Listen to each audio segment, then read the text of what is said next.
Okay, so some Olympic Games news to discuss. Brisbane is to host the 2032 Olympics, and they're going to build a brand new 63,000-seater stadium for the Olympic Games, which is not what was promised in 2024 during the election.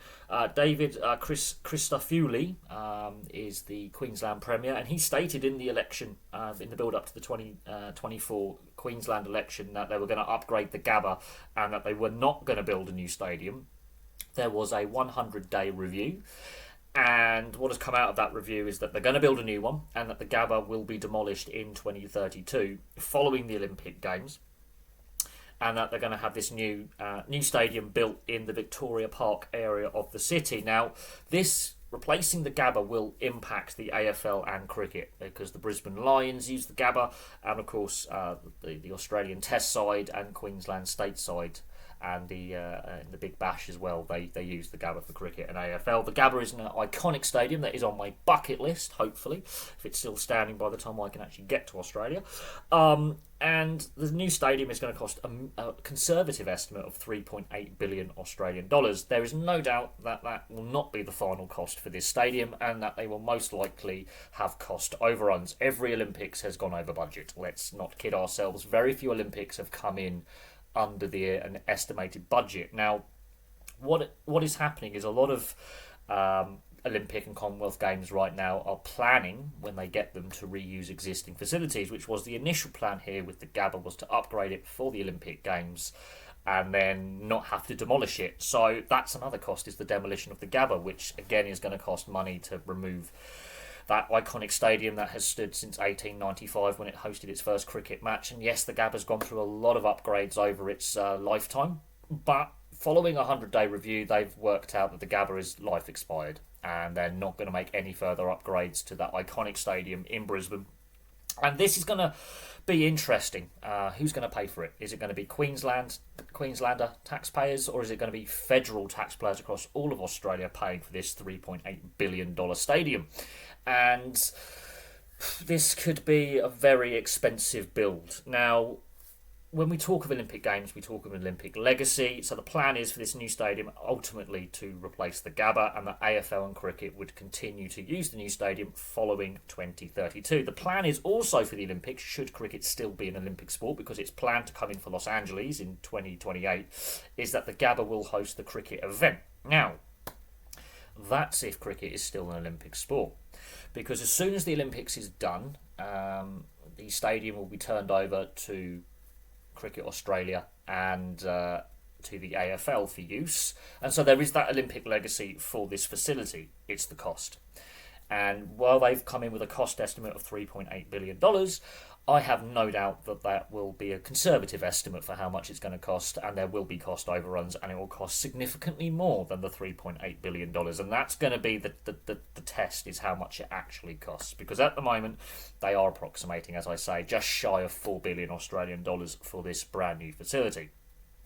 So this could also put pressure on the Queensland government as well, should there be cost overruns. Initially, it was pledged. What was pledged in their manifesto for the Queensland elections was they were going to upgrade the Gabba, and this is already a broken election promise. It is already causing massive discussion in the city of Brisbane and the state of Queensland in Australia that the government has decided to U-turn on this key policy that they had, and this is a concern considering how the Commonwealth Games went in Gold Coast not that long ago, and how Melbourne pulled out of hosting the Commonwealth Games. Cost overruns are a key factor here, and running costs and operational costs of hosting the Olympics, because they're building a lot of new facilities in Brisbane for this Olympics. Now, it's going to be interesting, again, as I say, how that impacts Queenslander taxpayer money, and how much taxes Queenslanders are going to have to pay to fund this, and if there's going to be tax rises and budget deficits, because that was something that was an impact of the Gold Coast Commonwealth Games, was that it was over budget and it wasn't well received. That's why Melbourne pulled out of hosting the Commonwealth Games as a replacement, and that they've pulled out. And so next year's Commonwealth Games, we don't know if there's going to be a host for it. And also, the Commonwealth Games, the cost for Birmingham here in the UK was part of the reason why Birmingham City Council has gone bankrupt. So the cost side of things is vitally important. If they come in and magically do it to budget or under budget, I will be amazed. So it'll be interesting to see how Queenslanders, especially people in the city of Brisbane, feel about having to pay for this expensive stadium. Now, yes, there is a use post games, that's what's planned, but it's a shame to see the Gabba go, because that was an election pledge that it would stay, and this is where politics and sport unfortunately do collide at times. Who should fund stadium builds? How can you fund Olympic Games? How much of that can be private money that can be injected in? How much of it's going to be government money that will be injected in?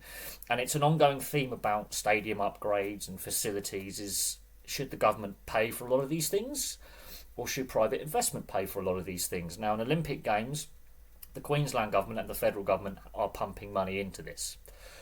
It's how much they get back or how big the loss is going to be, because most Olympic Games actually lose money.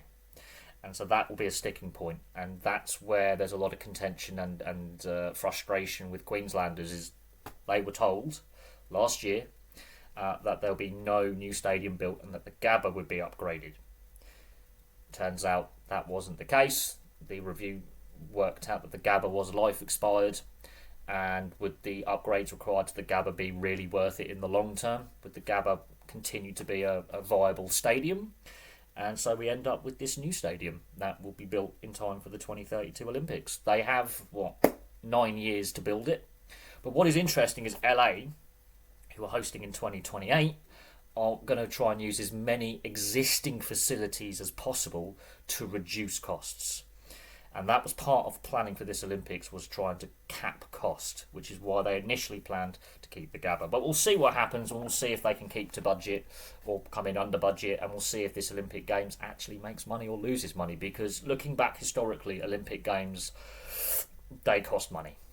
They lose money. The Montreal Olympics in 1976 was a well-known Olympics that bankrupted Montreal, bankrupted the province of Quebec in Canada, and led to a lot of political difficulties and had a lot of strikes and labour unrest in the build-up to that Olympic Games. Athens 2004 famously helped bankrupt the Greek economy. So this is one of those areas where the cost of hosting a Games is becoming more and more ruinous and more difficult, which is why with LA, with their bid, they decided to just upgrade existing facilities and reuse as many existing facilities in the city of LA to reduce that cost burden. But there we go. Brisbane is to build a brand new stadium for the Olympics. It's going to cost a lot of money. So there we go. Thank you very much for watching. Place your thoughts on the future of the Gabba, post 2032 being a building site and a demo site and a new stadium being built in a different area of the city. So there we go. Thank you very much for watching. Place your thoughts in the comments section below, and I will have some more content for all you guys very, very soon.